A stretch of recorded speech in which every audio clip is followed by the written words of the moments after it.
Hello YouTubers, Reloading Bench back with you yet again for another video, and this is reloading related.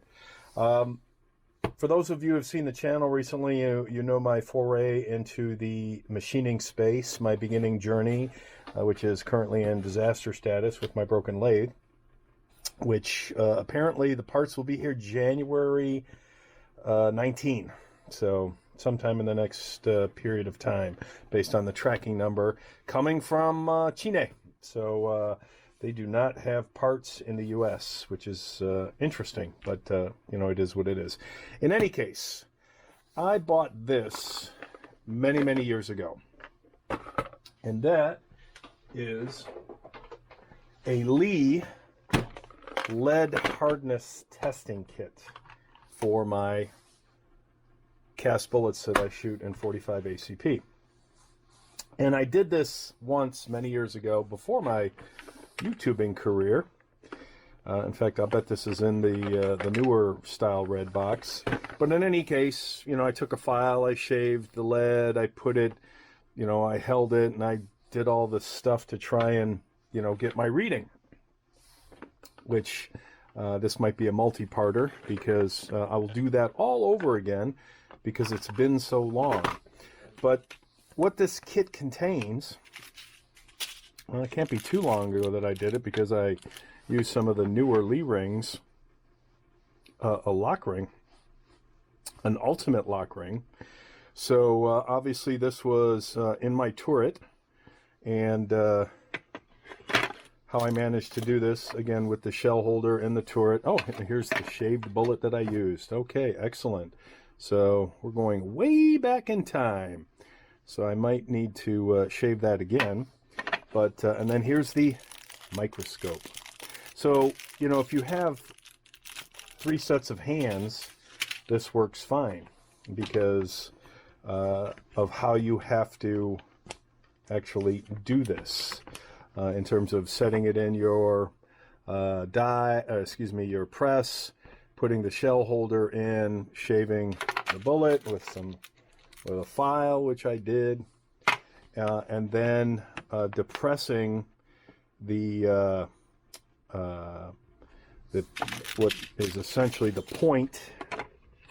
So you would push this, and I forget, I'll have to reread the instructions on how hard you push that, because that will make a mark in the bullet that you then read with this in terms of you know, how big the divot is. And maybe I didn't do it because I don't see a divot here. Maybe I got disenchanted with the process. In any case, that's that.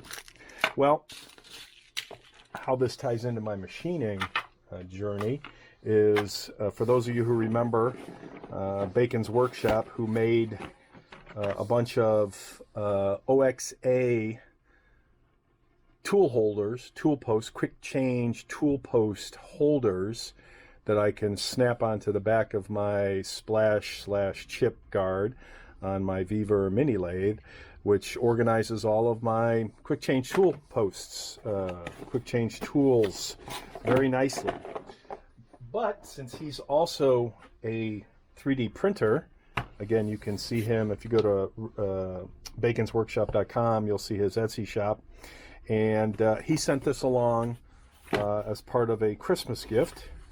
And this is a kit. It's even got the red. It's got Lee Red. This is, I don't know what size batteries that takes, but we'll find out. I'm going to guess AA. Oh, it's got batteries. They might be reversed just to save them from going bad. So let me double check.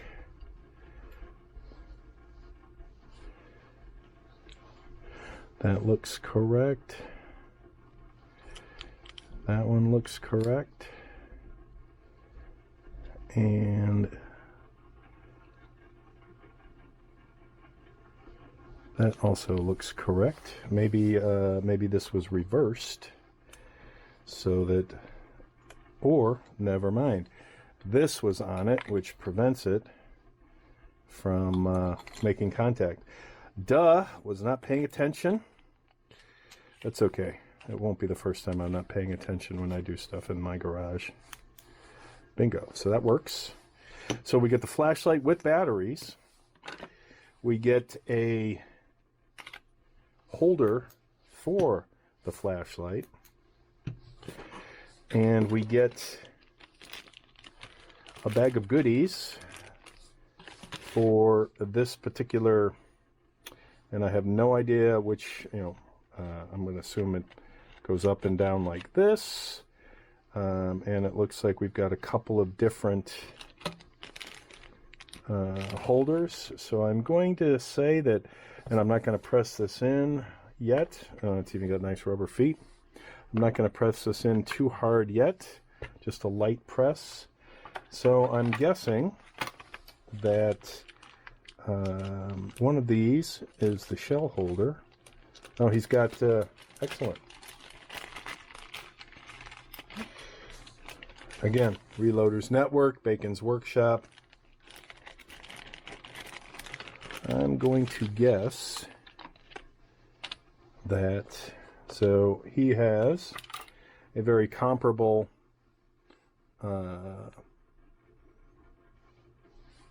method of holding on to the bullet. Zone shell holder, which I'm going to assume would go something like that, as opposed to the Lee. Either way, both work fine, I would imagine. This, I'm not sure what that is, and this, I'm not sure what that is, so let's check the directions. Okay, V-block cradle handle. The dust cap is included for when the pocket microscope is stored. Oh, okay, so this is the dust cap for the pocket microscope. So I'm not sure, I'm going to say that, is that considered the dust cap? Or is this considered the dust cap? Because I'm going to say that this is more important and it fits a little better, but I could be wrong. V-block cradle handle. The dust cap is included for when the pocket microscope is stored and the microscope stand. Okay, so obviously I'm going to guess like that. The V-block cradle handle may be used to either the Lee V-block or with the included 3D printed V-block to position items under the pocket microscope. Okay, so in this case, okay. So in either case, you can use this to move the bullet around. Caution, do not over tighten the collet nut without the pocket microscope installed. I'm going to say that that's the collet nut, because 3D printing does break. Flanges may be damaged or broken. All right. So very cool. Very, very cool. All right. So I will set this up.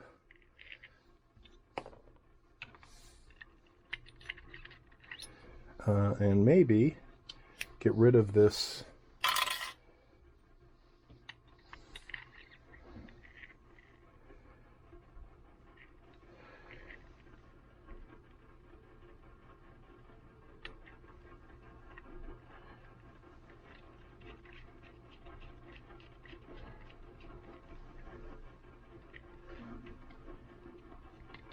and because I had only done this previously on press, meaning trying to juggle, juggle's not the right word, but use this with a light.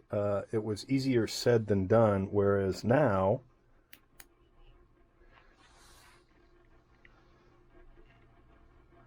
there is a method to either move that up or down, and your hands free for looking down the top of the microscope. So I am going to, let's see, why you should check the hardness of your casting alloy. Simple. If you don't know the hardness of your metal, you have no idea if the alloy is suitable for the load you wish to reload.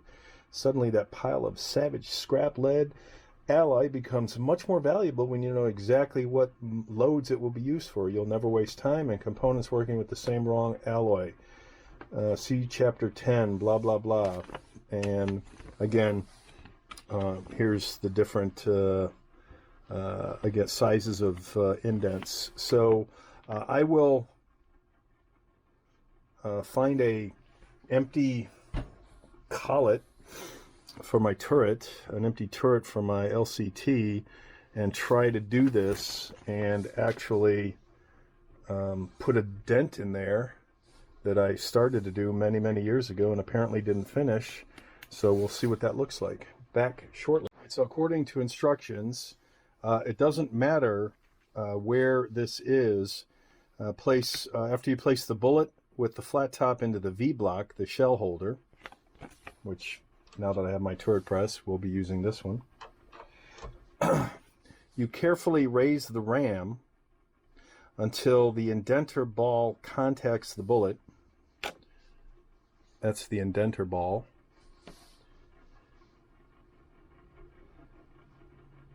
And the lever, until the flush, and contacts the bullet. Now slowly push the lever until the indicator rod becomes flush with the top of the indent tool. So there's the top of the tool, and the rod is, you know, this little mandrel that's in there. So I guess the pressure, again, we'll find out, the pressure of pressing the ram until that comes up is what matters. All right, so I will move the camera and we'll see how this looks. All right, so I have located an empty, and because I'm guessing I set this up to at some point to do this. Okay, there's where's my flat bullet? All right, so we are going to put that bullet, that flat bullet,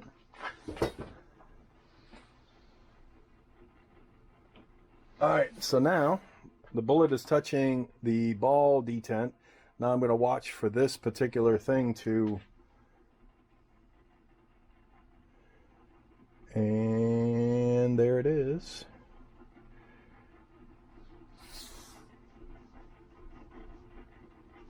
So we're going to call that flush. I don't know if you can see that, but I just went a little higher than flush while I looked at the camera, kind of like driving with your phone. So this might not be an accurate BRN reading, but the in fact, I'll sacrifice this bullet, which doesn't have a flat surface, but for the sake of watching the mandrel / rod pop up, same difference. So let me move the camera. So we have our non-flat bullet, but again, for the sake of argument, we'll sacrifice that. This is what we're going to watch for, and I was actually really surprised at how quickly that moved up there. So you can see it coming right up right there, and that's flush. And that is the little divot, if the camera is focusing, that it made on the sacrifice bullet. So I am going to try and read that and see what that looks like on the microscope. All right, bullet's in there, light is on, but because the camera and tripod are right in the way, there's no way I'm going to get my big fat head in there and adjust that. So I'm going to do that off camera and then find out roughly how big, based on the scale here, my divot is to correspond to my hardness strength, my BHN's hardness strength. Back in a minute. All right, based on, this thing's a godsend, this lever here. and maybe I need to lock this up higher, but I can get a clear picture, very clear picture. Had to adjust the light a little bit because the actual punch creates a bit of a glare. So moving the light around, adjusting this gave me a very clear picture. I'm at 0.54. So 0.54, I have a hardness of 17.9-ish, a strength of 25,391, pressure of 22,852, and I don't know what that actually means in terms of, let's see, use a slow, even pressure, hold for 30 seconds. I don't know that I held it for 30 seconds. So again, this was more for process sake. I will do another bullet and actually hold it for 30 seconds. Select a load with a chamber pressure that does not exceed the max pressure in the fourth column. So my pressure at 0.054 is 22,852. So let me check with the Lee manual. Just one moment, please. All right, here's one of my Bibles. I love, I have the second edition as well. Love this book. All right, so for 45 ACP, 230 grain lead bullet with WST. 230 grain lead bullet with WST. God, I hope WST is on here. Before WST, I was using 231, which is very similar in its grain. So let's go with W231. Max pressure is 19,800. So according to this, the max pressure on this lead bullet, 0.54, is 22,852. So I have no concerns. No concerns. So good stuff. Lee just makes, you know, I've said it before, they make some great stuff. And there's the cap. So that's a win.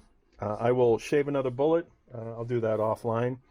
I'll take a file, lock it in the vise, and shave it down. And this time I'll hold it for 30 seconds to see if I'm in the same 0.54, which I'm going to guess I am. So that is it for now, folks. Take care. Good stuff. On a side note, I'm not sure when my videos post. I just throw them on the computer and then post when I feel like it. But you'll see me doing a video of a new vise on my drill press, and I actually took some time after that video and fixed this particular vise, because this little cross slide vise does come in handy, and this is a great example of how handy it's going to come in. I don't know if the bullet, this is too thin. I was hoping that piece of wood was just about right, but we'll deal with it. We will lock this bullet in. So this particular, I'll call it my tabletop vise, because I don't anchor it down. It comes in quite handy. Comes in quite handy. And this is what the Lee manual, this is a much cleaner. I must have done this not in a vise, because when you look at how clean this particular version is compared to what I did before. All right, we're gonna say that's golden. Let me see if I can get it flat. All right, that's flat. All right, so I will do my 30 seconds with this one, which is, I think, much more accurate, because this one I only did for, 2 seconds because I wasn't paying attention. I will now pay attention. I will do this for 30 seconds and close it out with whatever the hardness was. All right, for my 30-second time, or at least 30-second pressure, and you can see again, that was the tap, and then that was the hole. I don't know that you can see a big difference in the hole. I think this hole looks just a lot cleaner than this one. And this is right at 0.060, which is a max pressure of roughly 18,367. And I can't remember what my book said, so I'll look at the video. And I will do this a few more times because I've never had an issue with this lead from Bear Creek. That is all. Take care, folks.